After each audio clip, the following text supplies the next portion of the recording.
So welcome everyone. Thank you so much for joining us. My name is Rebecca Hurst. I'm the director of the Sustainable Solutions Lab at UMass Boston. We are a research institute at UMass Boston that is focused on trying to understand the disproportionate impacts of climate change on historically marginalized communities and work with them to develop sustainable and equitable solutions.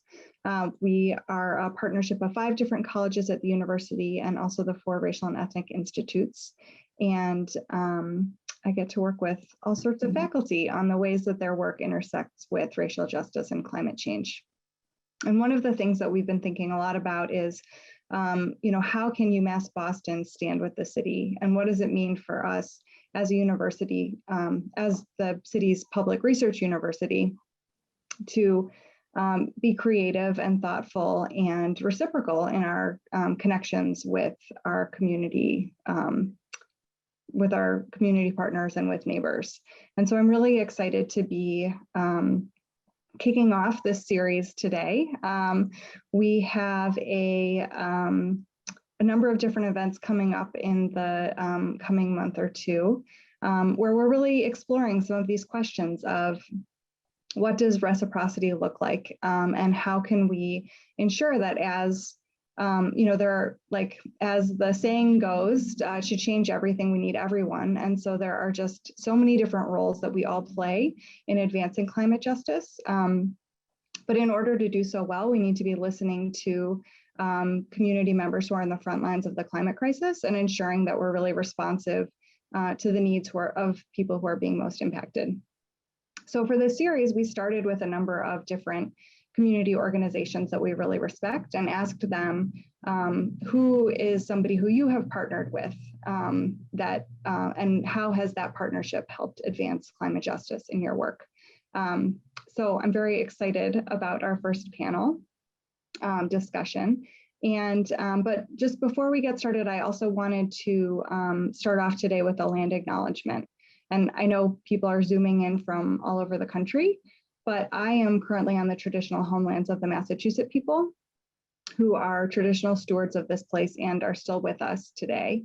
And I'd also like to acknowledge their near neighbors, the Nipmuc and Wampanoag people.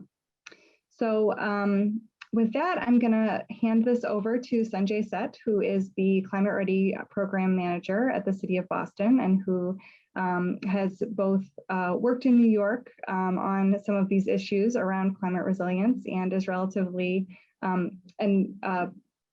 was at Harvard at the Graduate School of Design, so has background here and there and is really thinking about questions around climate resilience and municipal government. So we thought he was the ideal person to moderate this conversation. And yeah, I'll hand it to you, Sanjay. And thanks again to Damaris and Amy for joining us. Great, thanks Rebecca and Melanie and Patricio and the rest of the Sustainable Solutions Lab team for putting on what is really an important series. As Rebecca said, my name is Sanjay Seth and my job, happily, is to help ensure that Boston can thrive in the face of a changing climate. I'm really glad to be introducing our panelists today, Damaris and Amy. Each of them will present a little bit about their experiences before we head into discussion and Q&A. But first, let me introduce them. So Damaris is Executive Director of Goals, or Good Old Lower East Side in New York, which is a neighborhood housing and preservation organization. And Goals was founded by residents in 1977. And these residents wanted to preserve the neighborhood's affordable housing and protect tenants' legal rights. Goals currently serves thousands of residents through community organizing, direct service, public education, community-based participatory research, and coalition building. Thanks for being here, Damaris. And Amy Chester is Managing Director of Rebuild by Design, which is a multifaceted design, planning, and advocacy organization that has its origins in kind of a post-Hurricane Sandy design competition led by the U.S. Department of Housing and Urban Development and other partners. Amy manages the organization's day-to-day operations. In addition to overseeing its fundraising and strategic direction, she has over 20 years of experience in municipal policy, community engagement, real estate development, and communications, advocating for the urban environment. So thank you both for being here today. And I'll first turn it over to Damaris for a quick presentation, and then to Amy to talk a little bit about Rebuild by Design. Damaris? And Damaris, you're muted. Sorry about that. Thank you, Sanjay. That was a great introduction, and thank you for having me here today so that I could share our story. And not so much of a presentation as much of it's more of a conversation, I hope, that we'll have today. So I'm with Goals, and I've been at Goals for 20 years. I'm also a lifelong resident of the neighborhood, the Lower East Side, and really, began doing this work because a lot of our housing was at risk and we were dealing with gentrification. And I think it's important to say that because, at the time, we really believed that our biggest enemy, in our work for social justice, equity, affordable housing, et cetera, were greedy landlords who were looking to push people out. We did not think that we would be fighting to preserve our community against, climate change and environmental impacts, as is what happened with Superstorm Sandy. But just to give you a little bit of context, Goals is a place where, the Lower East Side is a place where people come from all over the world. We're a waterfront community. We consider ourselves to be an environmental justice community because we're bordered by highways and bridges and a waterfront, a power plant, a sewage plant, you name it, we have it. We haven't always been at the forefront of the environmental movement, but we did really begin around 15 years ago at Goals to really pay attention.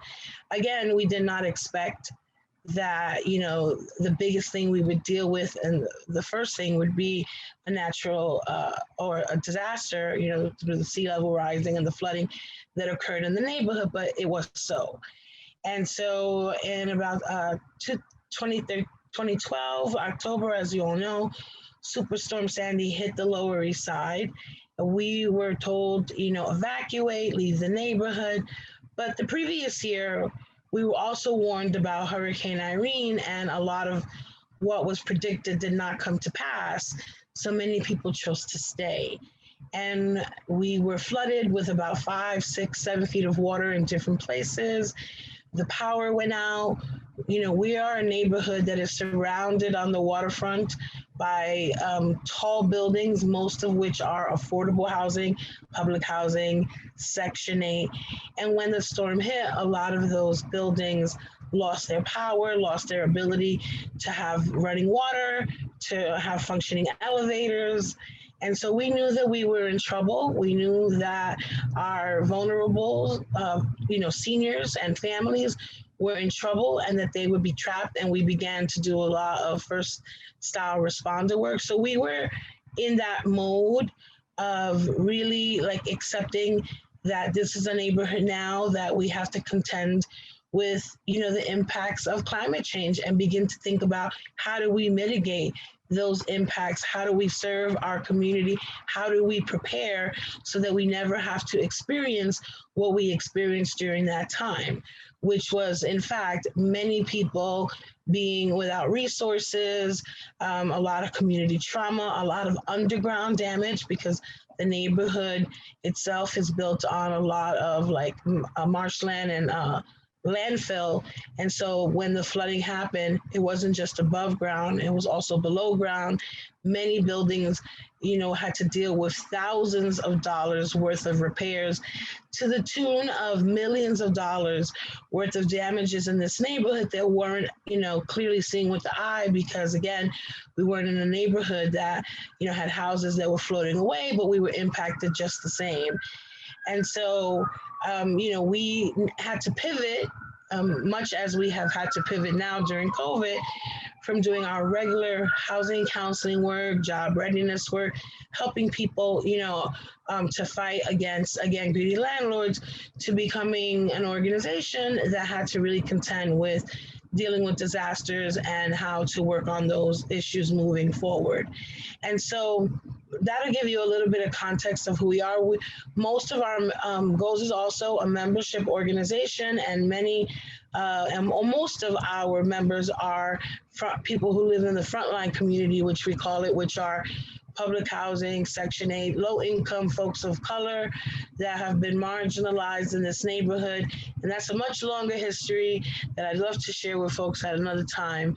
But in the essence of time and being able to allow my co-panelists to take the story from here, I think I'll leave it at this point. And I'm sure that Sanjay will ask us plenty of questions that will get to many answers and issues that I might have left out in my brief presentation.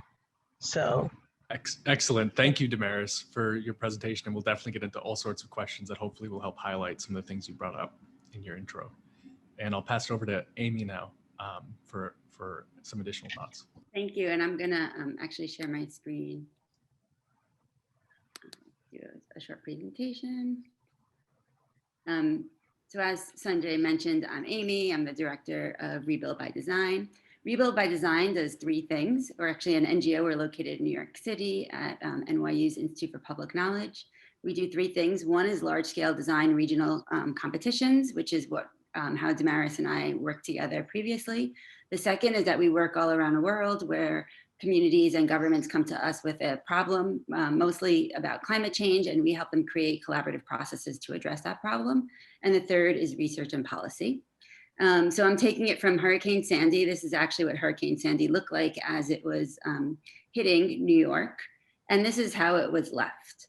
Region-wide, we had 650,000 homes damaged or destroyed. We had a blackout that affected 8.2 million people. You know, Damaris gave some color to what it was really like on the ground, being in large apartment buildings that relied on power for water pumps to flush toilets, for for energy to have the elevators work. But for us, it really revealed the interconnection between physical resilience and social resilience, and that is how Rebuild by Design started. And also knowing that we're going to have increased vulnerability going forward, it was not just about putting back what was there, but it was like thinking about how do we prepare communities for the future. So Rebuild by Design actually started by the federal government. It was a public-private partnership, I'll get into that in a moment, to bring together some experts from all around the world to work with communities and local governments in our region to tackle these problems. And we did it because a typical design process means that you know what you want to create at the end. So it usually means, like, if you're a hospital or if you're creating a school, you know how many beds you need to have, you know how many classrooms, you know your budget, you know your square footage, and you work backwards. And we really felt after Hurricane Sandy that nobody had the answers. We had just experienced something that we had never contemplated before in a place like New York, and really needed to create a different process. So this process is, what they were calling a design detour at the time. And the idea behind it is also to create multi-purpose innovative solutions so that the flood protection can enhance communities during dry times, and also have that, purpose of infrastructure during wet times. So we launched a Hurricane Sandy competition, and there was a call out for interdisciplinary design teams who were judged on their background and their approach, not their ideas, because we really wanted them to work with the communities and the local governments in the region. The HUD put up $1 billion of disaster recovery funds to create these large-scale designs. I just want to be very clear that we were one of many, many different passionate processes that were going on, and we had to collaborate with all the different levels of government, but also folks like Occupy Sandy or the Environmental Justice Coalition, who are working really hard creating solutions as well. And this was run, as I mentioned, as a public-private partnership. The federal government put up the dollars ultimately for what would be built, but we had philanthropic funding for the process. We worked with 5 partner NGO organizations and all the local governments. And essentially what it is a multi-stage process. So I'm giving you this background so you can kind of understand the process in which goals and we and many other organizations went through in order to get to the end.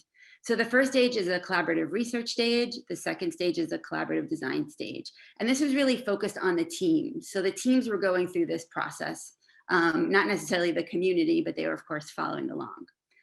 So the first stage is a collaborative research process where we took the teams and we had them come to the Sandy affected region and spend a lot of time hearing from different communities. We did a lot of walking tours. We did a lot of neighborhood leader engagements and community roundtables. During this part of the process, we did invite goals to present. I think they presented after the Port Authority presented. What we did is we were always trying to ensure that community members had an equal voice, as local government did, as local mayors did, as first responders did. We found we wanted them to be just as important. So we did this up and down the Sandy affected region. It was the Lower Manhattan one, which goals spoke at. And the idea was to give the design teams a really broad understanding of what the different physical typologies are like in our region, but also the social typologies and the different types of folks that are around and their individuals' perspectives and opinions. And then we also layered on a whole bunch of different issues that our communities were facing to make sure that they had a really good understanding of what they were kind of walking into. And at the end of that stage, each of the design teams created 3 to 5 design opportunities where they thought they should make the biggest impact. So this is a big transitional moment where the design teams are looking at the entire region and all of the issues to honing down on specific areas and concepts where they thought they can make the biggest impact. We proposed it not only to HUD and to the local governments, but to the public at 2 different outreach sessions, one in New York and one in New Jersey. We always did everything by 2.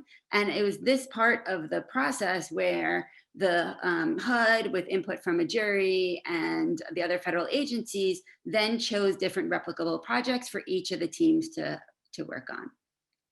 And that's really where the partnership starts with local organizations. So in stage 2, the collaborative design process, just like stage 1, we didn't want the teams thinking about this, by themselves. They really need to explore this with the communities. So we help them do analysis of stakeholders. We help them set up government agency meetings. We help them form new coalitions or get plugged into different coalitions, and really wanted to make sure that they were actively designing. Here's just an example of one of the teams. This is the South Bronx team's stakeholder engagement. And you can see that it has all the different agencies, it has communities, it also has industry in this place, because to us, a stakeholder really is everyone. We were able to give a little bit of money to the community stakeholders who partnered with us to make sure that they were being compensated for their time. Oops, it's not, 1 second. So we met Damaris, and we'll get into the details of that in a moment, but Damaris plugged us into LES Ready, which was a coalition that was created after Hurricane Sandy, who was still meeting every single week. And this coalition has expanded, but this is what the coalition was at the time, who still was meeting every single week and working together to address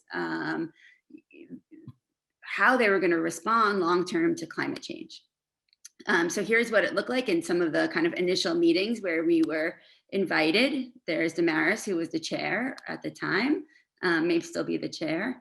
And then we created this LES core planning group of different organizations to help us think about how to move forward different events.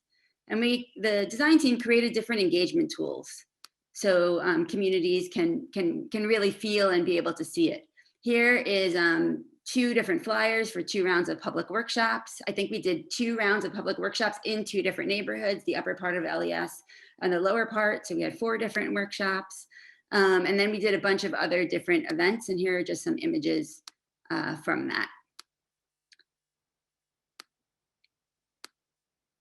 And then the design team took it all back.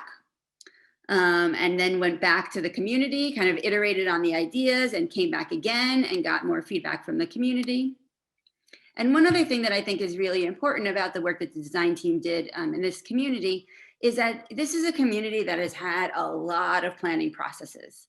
And this team did a really good job, I think, of looking through all the different planning processes, talking to community members about which are the ones that they really liked and what are the elements that they liked. And then over time was able to create one design that would incorporate all the different planning processes and positive attributes that the community wanted, and at the same time be able to create it in a way that can also deal with flood protection. So we're not going to go into the actual program itself because it matters a little bit less to this conversation, but essentially the end of this was a project called the Big U, which is a 10-mile flood zone around the low-lying areas of Manhattan. And it started from the east side, and it was actually the city of New York that asked us to concentrate on LES because they knew that there wasn't going to be a private solution for that area. So it starts with the east side and it kind of wraps around the tip of Manhattan and then goes up the west side. And at the end of the competition, each of the teams had a project that they put forward to a jury and to the public. So we had 10 different projects. And then it was announced that the LES project was the biggest winner with $335 million. So very exciting moment for this project. I just want to give a little bit background again about why Rebuild by Design did this. So my actual background is a community organizer, but the reason why stakeholder engagement is so important in these types of projects, and it's because it's the stakeholders who are going to be around way longer than we are. So this was a competition that lasted 9 months. You have a mayor that switched in the middle of it from Bloomberg to de Blasio. We have another election coming up. And these projects that we were creating are really large projects that were going to address large problems that would take a generation to implement. So we wanted to make sure that we had leaders on the ground and advocates on the ground that would be there way after we would be there and show that strong kind of stakeholder support for the project so we can see it through. And I think we'll probably end up telling some stories about what's happened since. So thank you. We can get into our discussion now. Amy, thanks for that great presentation. And it was nice to see some familiar faces in the pictures from New York and to be reminded of the long time frame of this process and that it's continuing. And so Damaris and Amy, now we get a chance to jump into this discussion. And as a reminder to our audience, today's discussion is really about understanding how organizations like Rebuild by Design or RBD and goals develop partnerships, and what does that mean in the context of climate justice. So we'll be digging in a little bit into how partnerships are formed, what was it like, what lessons are learned, and what lessons you can learn as audience members in building your own partnerships. But first, just to get a sense of the person behind the project, it'd be great to understand a little bit from both of you. What brought you to this work, and what in your experience makes you do this work and continue doing what's really difficult, challenging work with lots of stakeholders and lots of people who can have a decision. It's tough work. So how did you end up here? Who wants to go first? Who do you want to go first? Whoever feels ready. I mean, I'll say first and foremost, I think, sometimes it feels like it's an accident that you wind up here, that there's some kind of moment, either it's some sort of traumatic event or some sort of like injustice that triggers you to want to be engaged. I think, for me, that was very much the case. I live in the Lower East Side. It is a neighborhood that is rich in activism. And so there were plenty of folks involved in plenty of projects. And, really one day I just came home and there were like these people who were like speaking outside on the street about the privatization of public housing. And I just felt like, okay, well, that can't be right, And so I felt like I had to get involved and do something. And that's really how I started to do this work around communities and organizing and, making sure that people have a voice in the decision-making process. And it was really that moment of like, people might not have a choice and therefore their lives could be impacted in such a negative way that really compelled me to want to do something different. And that was also the case, with the partnership that began with Rebuild by Design as well. You know, it was like this big monumental moment of what just happened, what did we just live through, and you know, here's this opportunity to do something about that, and maybe we got to take a little bit of a leap of faith. So I'll say that's, you know, circumstance. Great, thank you, Damaris.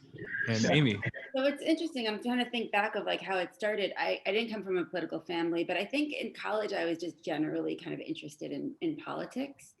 And I did a semester long, in my sophomore year, I did a semester long internship in Albany where I was a lobbyist for NYPIRG, the New York Public Interest Research Group, and then returned back on campus with a really more global understanding of what was happening around the state with student issues. And that year, I'll say I was the head of student government, but for my school, it's very different and it has very different connotations than other student government. So I just want to preface it by that. By being the head of student government just means you're probably the only person that understands politics, because student government was also charged with like getting bands to campus and, you know, things like that. But as head of the student government, the mayor, who was a Republican, I went to Purchase, which is in Westchester, which has an enclave of like city kids that think they're upstate and they're only like 5 minutes upstate, but we all thought we were going upstate.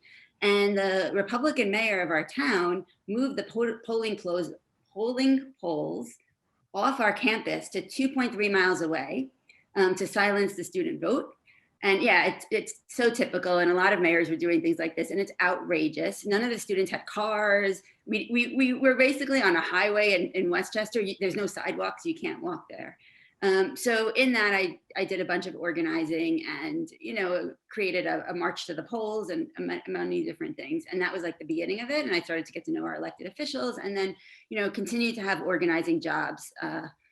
Once I graduated college, it was the Rent 97 campaign. Damaris probably remembers that, when Joe Bruno said that there's not going to be rent stabilization and rent control anymore. That was my first job out of college, being a tenant organizer for Tenants and Neighbors.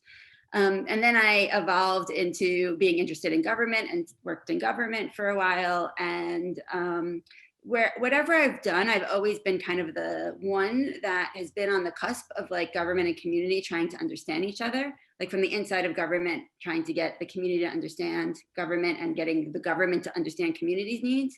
And then the same on the outside. So I've always kind of been on this cusp.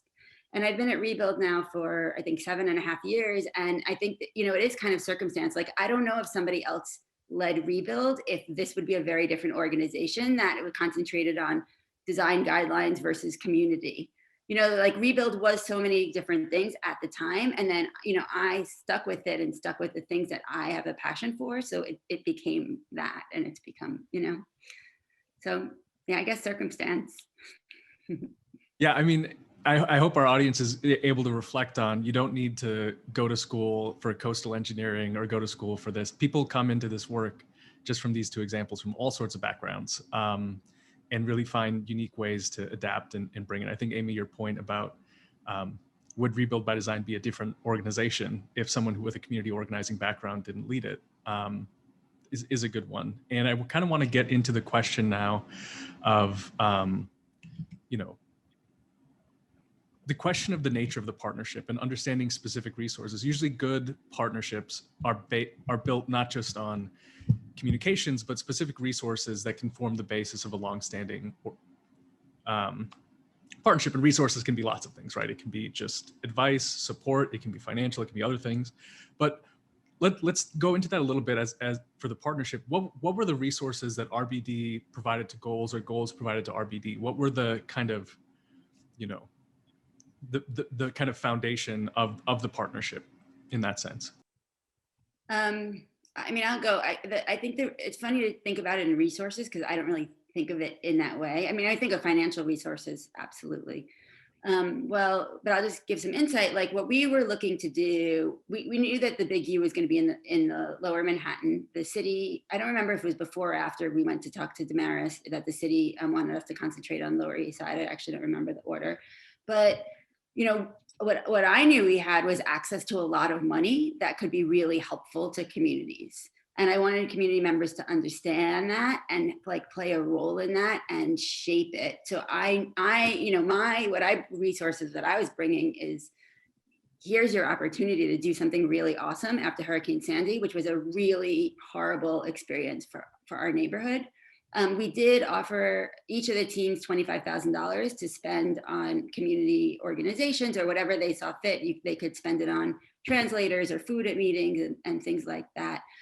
That ended up being, I would say, I mean, Damaris, you can disagree. It was a very little bit of money, but it enabled Damaris to, in this case, to have some, a partnership with us. But I'll just say, like, just to juxtapose it for the work that we did in the Bay Area, I think we offered, I don't remember, somewhere between 25 and 50 to organizations, and they were like, appalled by that number at the time, which was many years after Hurricane Sandy, because it was a different situation. So I do think that there was a bit of exploitiveness, which we didn't realize at the time, that it was a moment of Hurricane Sandy and everybody would have dropped anything to do what they did. And I say that to the teams too. The teams didn't get paid market rate either. So there's this, bit of that we were all being exploited for something that we really cared about and wanted to take part in.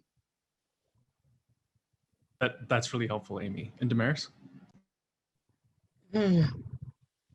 So we didn't get $25,000. Let me be clear, right? The teams got that. We just got some basic expenses reimbursed, like they printed the flyers and paid for the mailings. And it was our people power in terms of like our outreach and our technique and our door knocking and our mailing lists and phone banking and whatever it took. But that's not really the point for me, because we knew at the time that this didn't come with any money. And, our goals, we're really ambitious. We're small, but we pack a big punch. We were also forming a neighborhood network called LES Ready, which was all things, disaster prep and environment. So, I think the resource for us was very different than it might have looked for other places. For us, the resource was that, maybe we might come up with a good design. It was sort of hope, and really hoping that Rebuild by Design and Amy and the rest of them were trustworthy. Because Amy is right. We were already in planning fatigue. We'd done all kinds of planning, projects and efforts along the waterfront too. This wasn't the first one. When we were in the middle, we had done a big report on, the privatization of the waterfront. We'd also taken and done another report around one of the piers that they were trying to privatize. So this wasn't like our first, contact. It was just our first contact with the waterfront in this way, where it was like, dangerous. And so I think, but let me just say, I want to put this in context. So it was Superstorm Sandy, but that wasn't the only thing that was happening, because right after that emergency, the city announced a major privatization effort, revenue generating privatization effort for public housing. And they announced 8 projects, of which 5 of them were in our neighborhood. So we were dealing with recovering from Sandy, trying to make our case, and then dealing with this major issue around public housing, which for us was so scary because it felt, again, like a privatization effort. And then here comes Rebuild by Design, hey, we got this great competition and this could be something phenomenal for you all. And the first thing for us was like, oh, so you want to beautify the waterfront so that you can make the housing across the street and the land more valuable and increase speculation, and they can sell off our public housing even faster? No, thank you. That was our first thing, And Damaris, what that really seems to bring up, and you brought it up yourself, is the question of trust in the context of planning fatigue and a lot of experience. And I guess I kind of want to, I love that you identified hope as a resource and also trust as a thing that you kind of were hoping to find in this process after a long experience of planning fatigue. So I if we can pivot to how did you guys establish trust with each other? How did you approach the question of trust, and how did you coordinate with each other to kind of keep the trust over a long planning period? I was thinking about, so from my perspective, I know I've recounted this to other people, but not to Damaris. So from my perspective, I was like, to the design team, like, we need to go talk to Damaris. I sort of know her, I don't know her, I know her name, I don't even know if she knows me, kind of thing. And we just decided to bring one person who's an architect who is, in his mid-20s at the time, he probably went to all the LES bars, but like didn't really understand the dynamics in the city, and made the appointment. And, I feel like luckily we had the foresight to include them, in the research stage. So they kind of knew who we were, it wasn't completely out of nowhere. And we went there together, just me and Jeremy and his laptop. And I don't know if Damaris remembers this, but she made us wait 45 minutes. So we went to her office, and we were left alone in her, I guess it was basically, it's a storefront, but it's a conference room. Like, I can't explain it. So we're left there for 45 minutes, and we are surrounded by tweets to the mayor about the NYCHA issue of the privatization. And I'm like sitting there like, oh my God, this woman, does she know that I worked for NYCHA? That was my last job. I'm going to get my ass kicked in this meeting. Like, it was, I everything that NYCHA did went about it was completely wrong. And, like, I was inside, and I left before they made the announcement, but the foresight in it was like obvious that it was going to go really bad. But I'm sitting there surrounded by like, very descriptive tweets against the mayor and suing the mayor. I think you guys had already filed a lawsuit at that time. And just sat there and was like waiting for this woman to come, who's waiting 45 minutes with, Jeremy, that doesn't really have any background or skills in this. I knew we had one shot to make a impression. And we showed her the presentation, which was really a concept at that time, and asked for her partnership in it. And we didn't even get to the end for two reasons. One reason was Damaris said, no, I don't want any of this for my community because it will bring gentrification. And I remember what I responded with. I remember the two things. I said, well, won't this be great for like Avenue D that doesn't even have, bodegas and, opportunities? We can put everything we want in this flood protection. Wouldn't that be great? And she was like, no, I don't want another bodega. Bodegas are just as bad as anything else. They're going to bring gentrification. The second reason why we didn't end the presentation is because I took Jeremy's computer and I slapped it down, because at the end of his presentation, I knew that they were going to suggest, or I'd seen it, that they were going to suggest one way that we could pay for this is through development. And realized sitting there that there was no way that I was going to let this project have development in it, surrounded by those tweets, because we didn't even think about it as foresight. It was very much a, how are we going to make sure that there are maintenance dollars to keep up the effort? So I took Jeremy's computer and I slapped it down and just had a very honest conversation with Damaris instead, and said, I want to do this. I think we can create a partnership that, your opinions will make it through. However, it's going to be about building something in your community. Like, we can't not build anything in your community. It's going to have to be protected. So what are all the other ways we can work together on policy issues or other things that, unfortunately, we never ended up doing.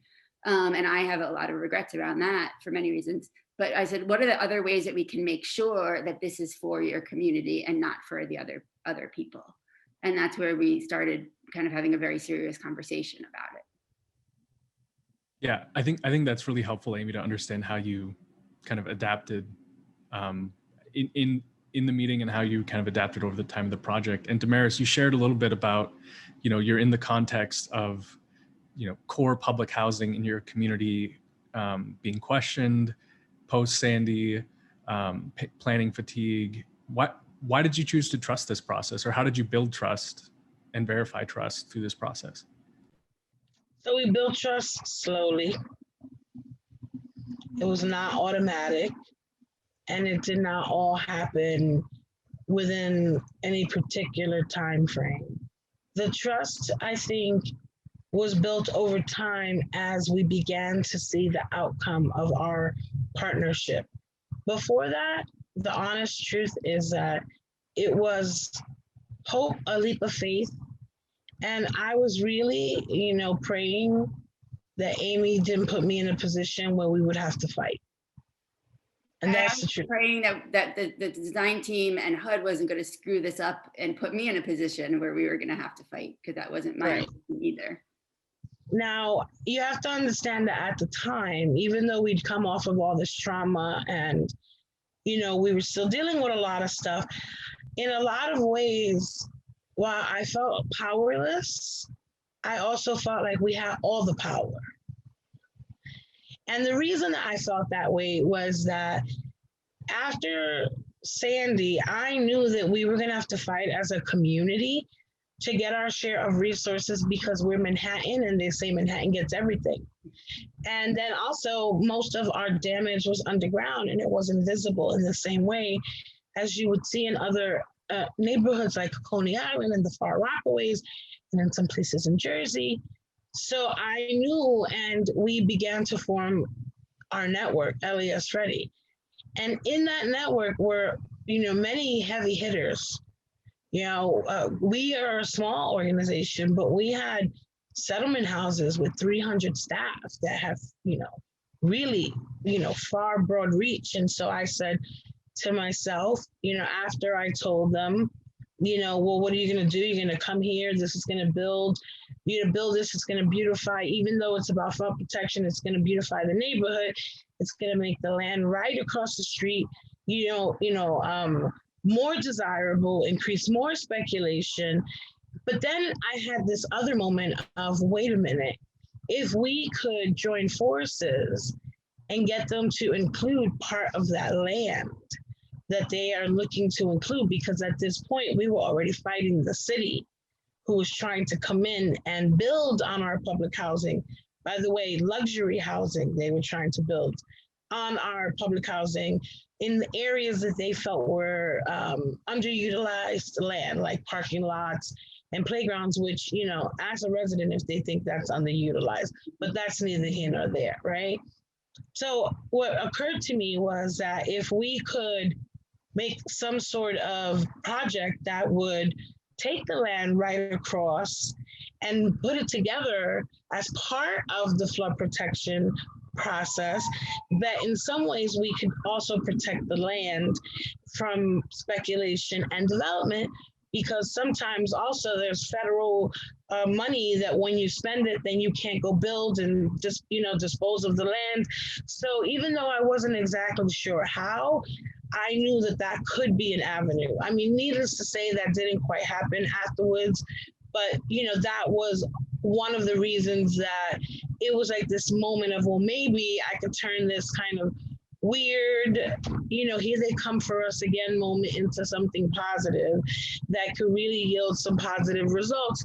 And if it doesn't, then I'll just be known as the person for the rest of my life that sold the Lower East Side for flood protection, But well, that's what I mean, when you said it takes a leap of faith, and, it does seem to take both a leap of faith, and it sounds like you guys, you thought through this pretty tactically. Like, how can I leverage these folks engaging with me to try to protect, the folks I'm organizing and delivering. Amy, looks like you want to jump in. I was going to say, I think we both looked at it really tactically. Right. No, exactly. Like, the interesting is, like, we had the same goals without realizing we had the same goals at the time, I think.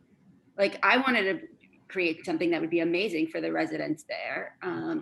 That's my passion. It's her passion, but we're coming at it at different ways. And I'm also like, hi, I'm government, I'm here to help. I was like kind of representing HUD, but not really at the time. Nobody's heard of us. It was like one of those kind of mismatched things.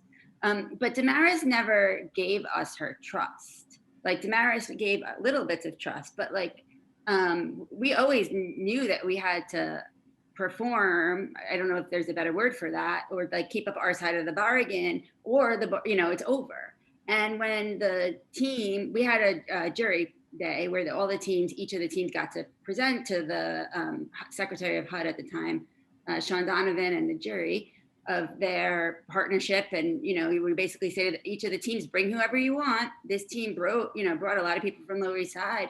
And Damaris looked into the eyes of Sean Donovan and said, I'm with you right now, but if you don't, you know, enact this in a way that helps our community, I'm going to turn around and not be with you in the future. And it was a very powerful moment, right, and a reminder of, like, you know, community organizations, they could do, in a good way, can do whatever they want and can turn around and say, no, this isn't working. And that's in many ways why they exist. And in both cases, what you presented, it's it's a clear understanding of your power and when you can influence things and how to intervene. And I think, you know, basically we have 5 more minutes for our conversation, then I'll flip to some of the Q&A.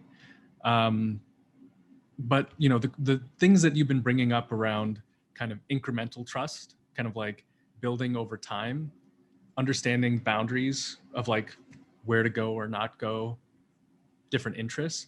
One thing that I think might be helpful for our audience is understanding how you maintain your own internal buy-in, because you were each representing kind of groups of people that have specific goals and interests and missions, and any kind of trying to partner with each other also had to make sure that you weren't going out on a limb that is not supported by the folks you represent. So how did you deal with the tensions internally to your organization as you work to partner with each other?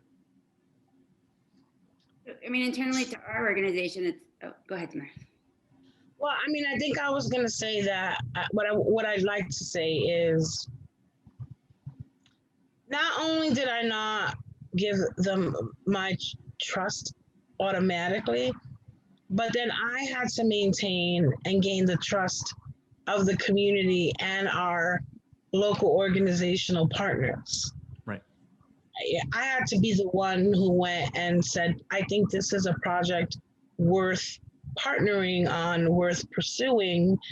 And these are all the pros and these are all the cons. And I need your assurances that if this goes south, that we will be ready to, you know, amplify our voice in a real way. And even then, there's no real guarantee.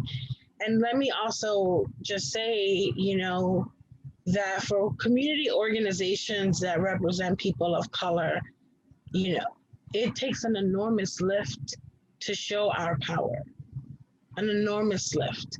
And this is why we're so tired and exhausted. And, you know, we don't trust ordinarily because it's easy to exploit us, or it can be. And, you know, we don't have endless resources to balance that out. So, you know, that is something I think that is worth, you know, noting, that I had to gain their trust, the trust of our community. And then the way we maintain that and the partnership clearly was because they were very frank, and because after every meeting and workshop and design session, they always presented what people had talked about previously, and people saw their ideas coming to life. And I cannot stress to you enough what a role that really played in this, because people give their input all of the time, and it is truly, in some cases, an exercise in futility. It is like, let's go to this organization because we got to get their buy-in, but we're going to do what we want to do.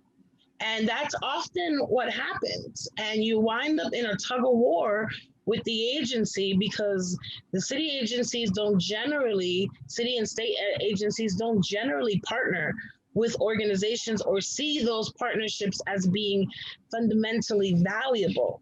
So they just see us in a lot of ways as checking off a box.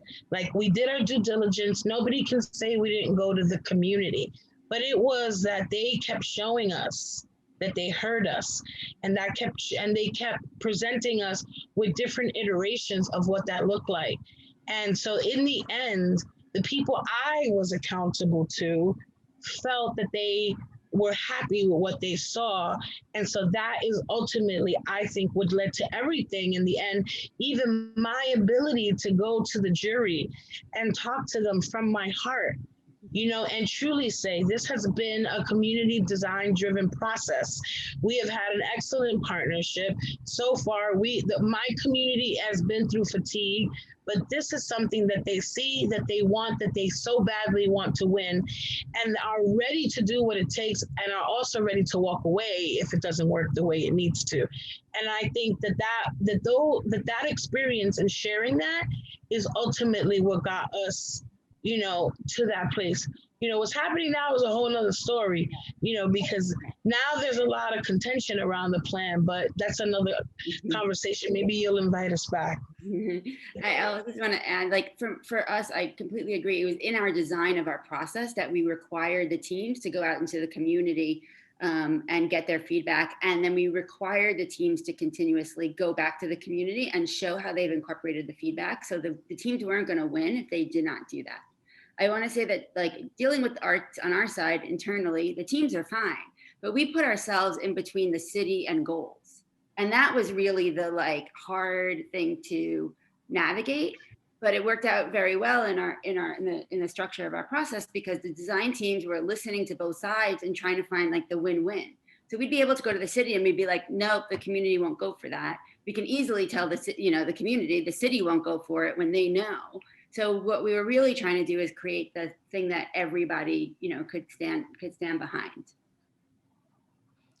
Yeah, exactly. I mean, that's kind of the unique offering in some cases, is trying to be this mediator and filling in some of the gaps.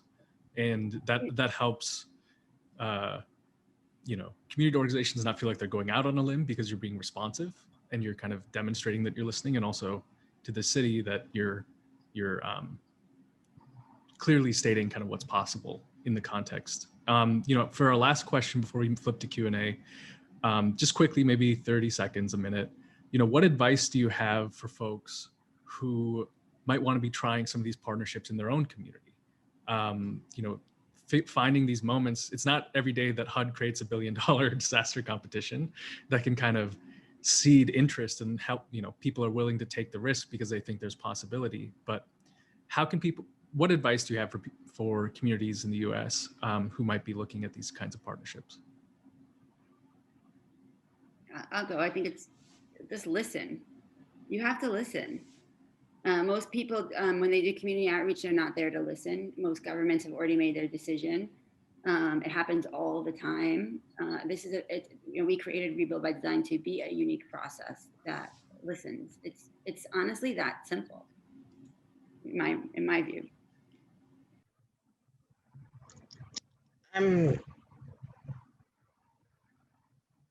You know, I mean, it's a case by case situation.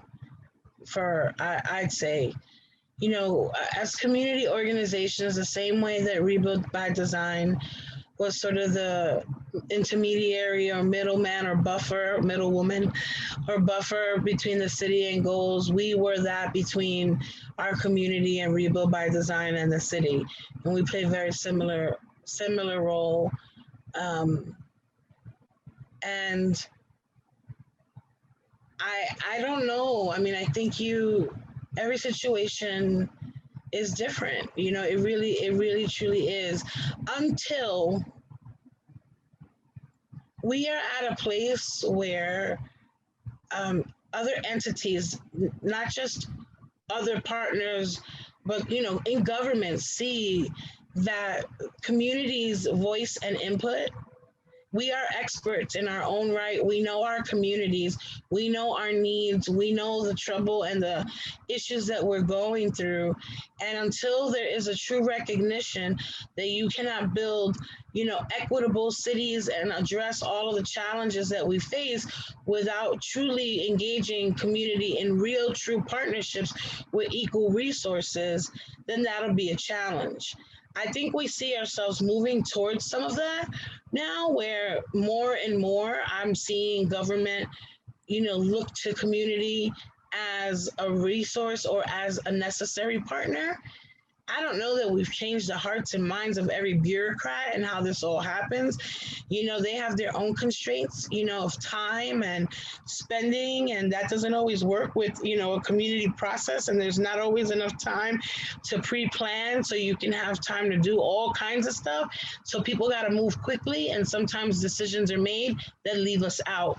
But I think that is the bottom line, that there needs to be an adjustment in the way we think about planning in communities of all kinds, not just around climate change, but around, you know, economic, around, you know, economic equality, around, you know, racial issues. All of it has to be inclusive.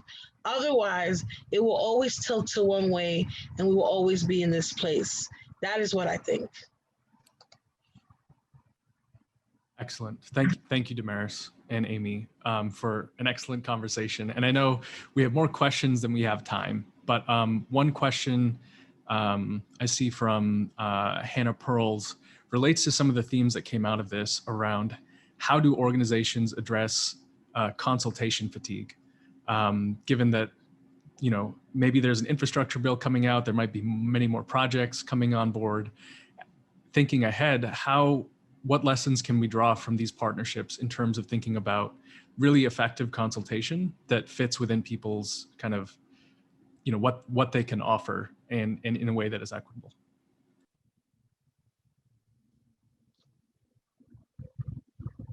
So if I'm understanding your question correctly, right?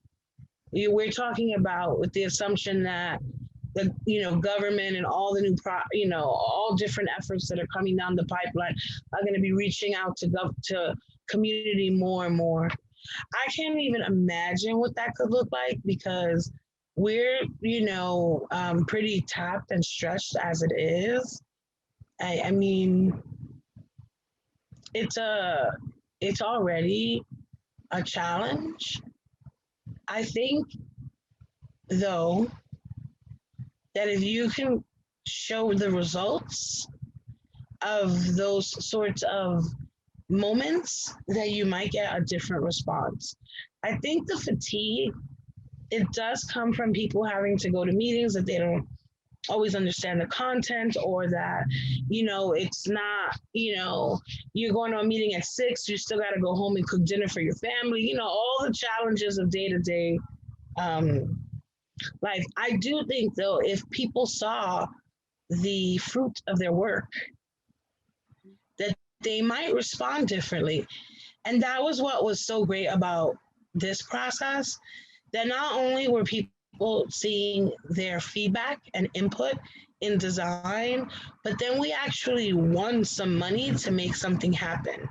Whereas prior to that, everybody was doing reports on findings on and recommendations on all kinds of projects. And, you know, people weren't, those reports, not to say that they're not useful or informative, but it wasn't like all of a sudden the report said, you know, do these 10 things, and we had the resource to do 10 things. And so people just felt like, oh, I keep giving my input and nothing happens.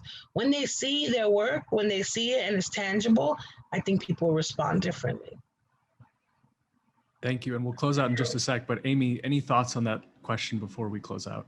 I mean, I agree. I think to say it just in a different way, don't go to community organizations with pie in the sky ideas and purposes. Make sure you're going to a community organization where their feedback is actually able to be implemented. So, you know, I know a lot of researchers like to go to community organizations, and that's super important too, but it takes a lot of time, and that's time that's always unfunded. And think about, you know, what are the ways that you can give back and make sure that they're, you know, that the action or the engagement is leaving something for them. And I just want really quickly just add one last thing. You know, we don't only get tapped by these moments, but we get tapped by researchers, by academia, by everybody all the time. I can't even tell you, I have spoken at many different schools, hosted many different classes, student bodies, government, lodges, all of it mostly unresourced.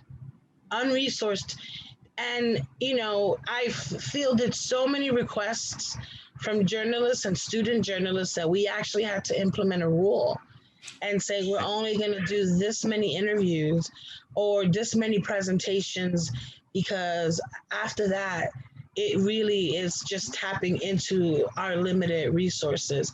So not to make this about money, but it is about resources. The same way that the researcher needs resources to conduct the research, we need resources to cover our time and whatever it is that you ask of us. Our folks are not just sitting around waiting for the next best student or project or effort to come ask them a question. Yeah. Or job seeker, right? Job seeker, or someone that just wants to know about your background. I mean, it's a lot, and time is the most precious resource. I would say even more precious than money in some cases. But don't stop asking us. Yeah, exactly. You have to do it. Just do it in ways that you see something behind that is going to help, their organization. And it doesn't have to be money, but just think through, what am I asking for? What am I giving? Exactly. What am I asking for? That's a good way to end, Amy. What am I asking for? What am I giving as a basis for partnership? I know we only had an hour today, but thank you both for taking the time, very precious resource, to kind of help our audience learn more about your partnership. You can, check out Amy Chester's work at Rebuild by Design, or Damaris Ray's work for Goals, good old Lower East Side online. And I'm told from Rebecca, thank you, Rebecca, for putting on this series, that the next event is April 14th from 12 to 1 with Myra Cruz from Catalyst Miami and Tiffany Troxler, who is a researcher that Catalyst is partnered with. But for everyone on the line, thank you for joining us today, and we look forward to continuing the conversation. Thank you. Thank you, Amy and Damaris. Thank you. Thank you for having us.